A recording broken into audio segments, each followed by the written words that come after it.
Good morning, guys. Happy Saturday morning. I'm in my kitchen. Sweet Maya's doing the dishes. Oh, camera fell. I just made some quiches. Hey, Sweet Maya. Nice doing the dishes. Very nice. You just throw nice in front of whatever I'm doing. Especially when you're cleaning the kitchen. So I've got a couple of quiches in the oven. Ooh, that's fogged it up. What do you think, Bear? We actually have a really kind of busy day today. That's pretty typical. I mean, like, it's a normal Saturday for us to have a lot going on, but coming up on the holidays and all that stuff, there's that whole to-do list, but then also farm stuff. I got up at about 6:10 this morning, started those quiches in the oven, made some coffee. Benjamin and I watched some videos on gold prospecting. When I was a young woman, teenager, my aunt and an Uncle Bernie got really into gold prospecting. Anyway, I did some gold prospecting as a young teenager. I haven't done it since then, but I was talking to Benjamin about it, and we ended up finding this YouTube channel. Dan Hurd is his name, and he's a gold prospector, and he does all kinds of adventures like that, and Benjamin has been hooked. So watched a little bit of that this morning, and now it is time to go milk the cow. And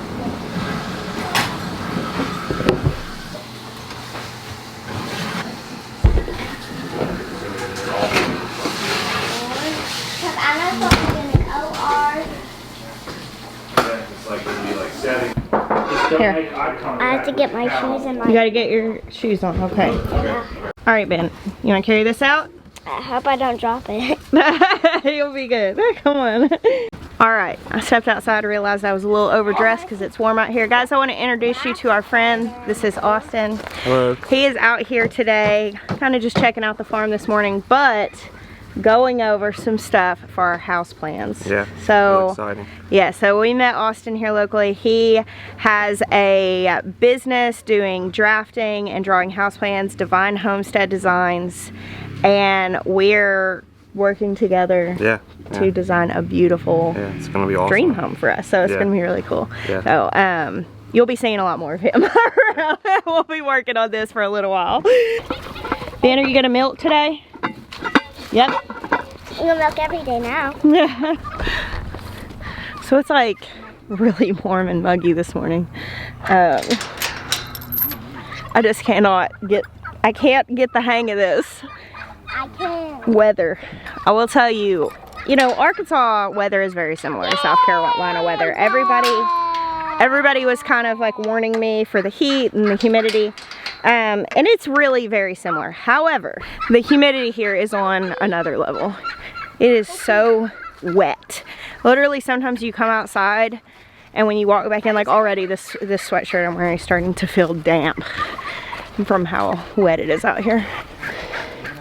You ready? Ready? All right, homegirl. She's so soft. She is soft, isn't she?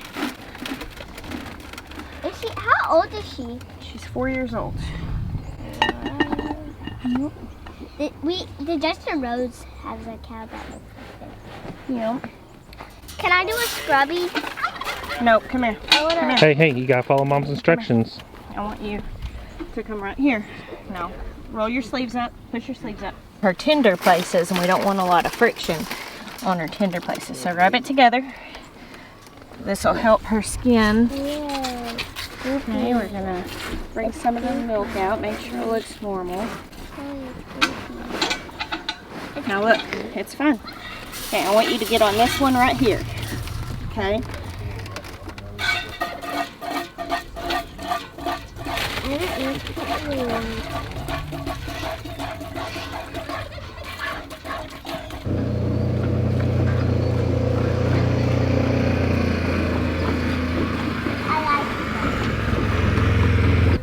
Here, come here, let's wash your hands off. What'd you think of milking, bud? It was fun. It was fun. So, the other day I was talking about wanting to know when Hope cycled when she went into heat. and she's definitely showing signs of that today. I'm just gonna let you guys in on my thought processes.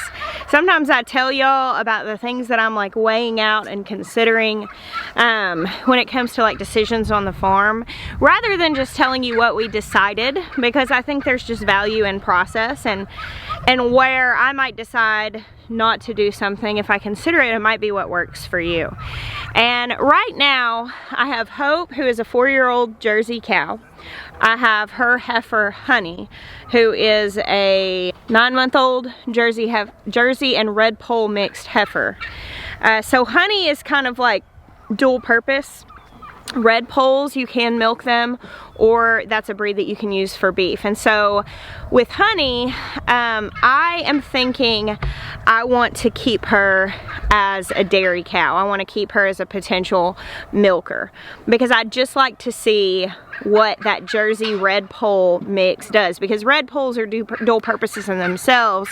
So I think mixing them with the Jersey, she could be a really solid milker and maybe be a little easier to keep. You'll notice with Hope, you know, she's real skinny looking. That's just very typical of Jersey. She is like a really typical Jersey size. So my thought was, I wonder what would happen with a hybrid, essentially, a half Jersey, half red poll. And so that's kind of the plan for Honey. Now the thing with Honey is, she is only 9 months old. She needs to be 18 months old before we breed her, at least. And then there's another 9 months till she calves. So we're not going to be getting any milk from Honey for, you know, a year and a half or so. And Hope, we could breed her back now. She's in heat today, so I'm gonna mark that on the calendar. I can tell because she's really swollen in her vulva, and she's also being a jerk. She's kicking a lot, she's just jumping around, and she was doing that yesterday also. But I couldn't quite see the swelling that I can see today. So she's bellowing, being loud, and that's just it's how they act whenever they are wanting some action. So here's where I'm thinking. We are considering, and we've talked about this when we got Hope, we said we were probably going to be looking into either another Jersey, maybe like a Dexter or a Guernsey, some other milk breed, or another Jersey. So I'm kind of looking around right now to find a cow that is bred.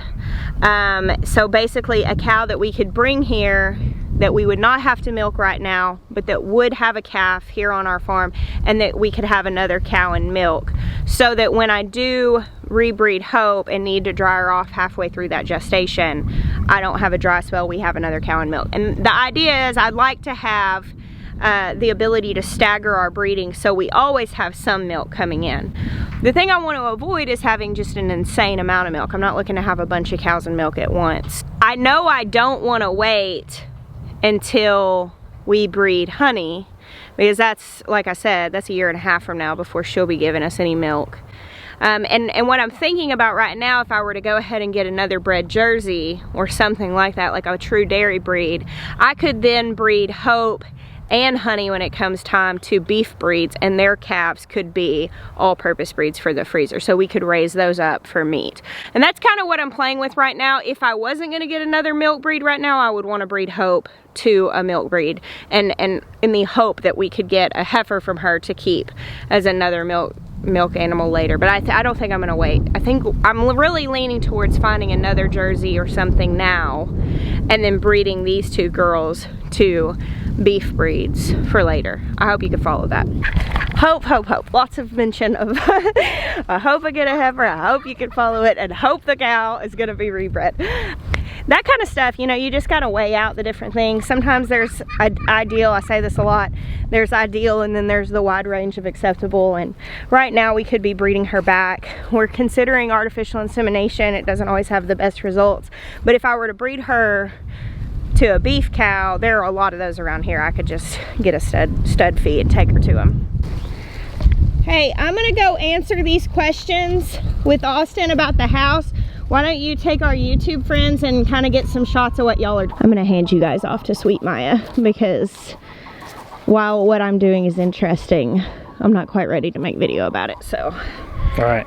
You can show them what you're doing.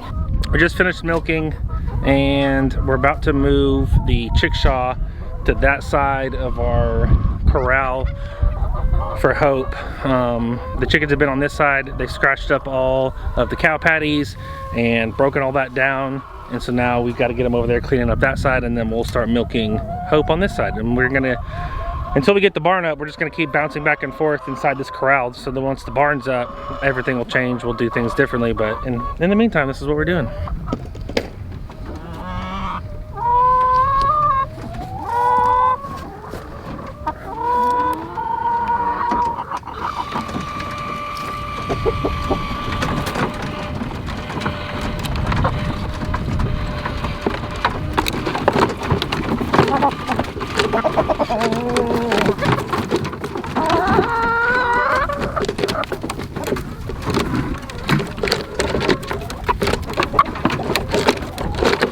So now that I've let them out, I'm gonna change the settings on this. We've been changing it to, right now it's on manual because I moved them. So I'm gonna change that to, all right, updated. It has a little sensor up here at the top, and it will sense the light level. And as the light level comes up, so in the morning, it'll open when it hits a certain level. I don't know exactly what level it is. And then as the light goes down, so as the sun goes down, it will shut. And so far, that's been the most effective setting for this automatic door by Igloo. I'll go ahead and put a link where to get those. But we used to run them on specific times, because you can have, you know, manual, which obviously manual kind of defeats the purpose of an automatic door if you're going to leave it in manual all the time. What we use manual for is if we need to move them and we want to keep them shut up to be able to move them easily. So the two settings for actual operation is time, and that's where you set at what time to open, you set what time to close. But as the sun and all that changes, the time can change on what time they're actually putting themselves up or wanting to get themselves out. For us, the light setting has definitely been the most effective setting for this door. All right, now we just gotta drop some feed out here for them, and I'm actually going to accelerate the process of them scratching through all the cow patties because it's gotten so muddy with these last couple days of rain. So I'm actually going to drop their feed where I want them to go ahead and scratch. So just since this morning, because this was empty last night, we've gotten 3, 6, 9, 12, 13, 16 eggs. That's a pretty good number, especially considering that they're going to keep laying throughout the rest of the day, especially now that they've got their feed ration for the day. So I'll come back out tonight when I go to put Hope up and just make sure that I got all the eggs so that way they don't either get frozen. The night temperatures have been getting cold enough and we don't have any broody hens, so I've come out here a couple of times and eggs have been cracked from being frozen, so I'm gonna go ahead and gather them tonight. Alright guys, it's a little bit later in the day. I just came and like put on not muddy chore clothes because we have some friends that'll be here any minute that drove in from Virginia. Some of you may know her. We'll get to that whenever they pull in. But I just got done before that. Austin and I were going over all of the stuff for our house plans. We're planning on breaking ground on that next year, but of course we want to get all of the plans finalized, and we just don't want to be rushed in doing it, so that's why we're starting now.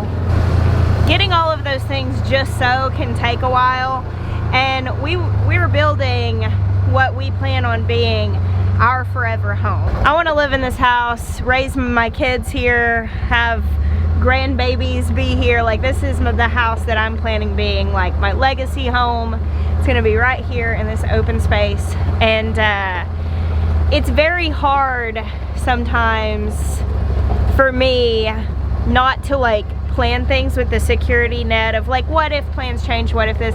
And this house, we're really trying to like build our forever home. Like, not, oh, we'll change that later, oh, we'll do this differently later on, but like, what would be ideal? And we're so excited to be working with Austin because he's been watching our channel for a good long while and kind of understands us as a family, but also we're able to really like focus on food preparation areas. You know, we were talking about recently in a vlog how with our mobile home, one of the things that I was running into is just not having storage for all of the stuff that comes with having a farm and growing food. Just the mason jars alone, and then the canners and the dehydrators, and you know, we have a freeze dryer, we have all of the materials that are required for milk storage. You know, you have to have extra refrigerator space. You know, you think about stuff like growing gardens. It gets so hot here. We have like a short window in the fall and into the winter that we can grow things like cabbages. So we can't keep those growing in succession year round. So I might need to have space to bring in 80 cabbages at once and put them all in the fridge so that I can then process them into kraut and, you know, different things like that. And it's just, I think our friends just pulled up on the cross street. The GPS doesn't have our address in yet, so it brings people right up to the cross street by our property. And you can see our property, but it's not super recognizable yet. Once we get that barn up, it will be. But anyway, one of the things that we really wanted to focus on in building our house was making it a more ideal space for food preservation and entertaining in the way that we do it, which is very food centric. So I'm really excited about it. I'd kind of shared a house plan I found online that I really liked. I asked on our Facebook group for ideas, and I had written down some things that, you know, I had taken into consideration. A lot of people who have built like homestead houses that said, hey, consider this, consider that. One thing we're not doing, which was heavily suggested, we're actually not putting our root cellar under our house. Basement spaces in this region of the country are kind of tricky because of just the type of clay and the soil and all of that. So we are planning on doing a root cellar, but it's just going to be separate from our house. But I'm really excited. I'm excited. Austin really gets our vision. We walked him out here and kind of showed him where the house would be. We're going to do like the grade and elevation and all of that. Obviously, it's going to take a little while, but I'm super pumped to have the process underway. And our friends are pulling in. Oh, I'm so excited that I get to put this friend in a YouTube video here with me at my farm. Years ago, when we first decided that we wanted to start raising Mangalitsa pigs, which are the curly-haired pigs, I had come across a girl on Instagram, I say girl, she's my age, a peer on Instagram, who had these Mangalitsa pigs, and I started asking her a lot of questions. Kaylee, how long ago have we known each other? I mean, it's been like probably close to 5 years now. I would say, yeah. Yeah. 5, yeah. Yeah, about 5 years. And so we love to call Kaylee Mangalitsa Mama. She is definitely knowledgeable in so many other things. But it is so crazy cool to me that you're coming and getting some mangoes from me. I know. I remember I told my husband, I was like, okay, so we could go on a date and it's going to be a road trip. And we were looking for piglets. And I saw that you had them, and I was like, can we do this? And yes. Like, okay, let's go. Well, you know, Doris, I was expecting a litter from her. Turns out she wasn't bred, which was fine because we're really kind of getting away from it anyway. But she wanted 2 gilts, and I had 1 litter. I had 2 gilts. It worked out just perfect. Let me make sure my mic is on. Oh, I do. Yeah, it is. I'm paranoid about it. Gosh, it's so windy. I know. Here, let's step up a little bit. Okay. Oh, they just drove down from their farm in Virginia.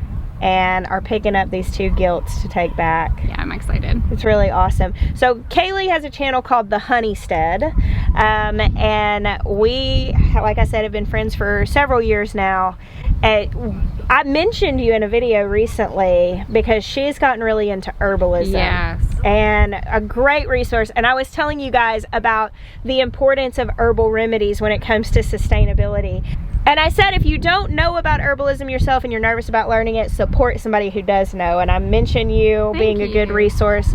So I'll put a link to her. Appreciate it. Yeah, with the herbal medicine, I mean, you know, the reality of it is it's growing. Yeah. It's literally here. And there's so many properties that each weed, essentially it's a weed. Yeah. You know, but you can incorporate it into your life. You can incorporate it into your routine. I mean, it's just act of self-care. Yes. It's self-love and care. Absolutely. One thing that I find very interesting, there have been studies shown that when people have health issues, a lot of times you can go out in their yard and stuff is growing specifically in their yard.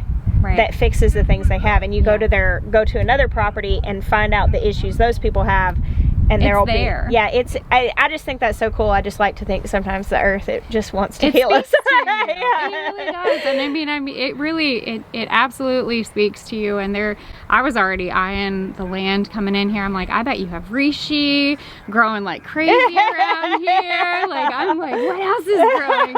Because you can, I mean, and that's something, you definitely dive into. And like right now I'm kind of studying more with our bees and looking at plant medicine for our bees' health, but then also linking it to our health. That's so cool. So watching the plants and how the bees are pollinating and what they're doing, and then linking it to our own health. It's a full circle. That's so cool. It is so much fun.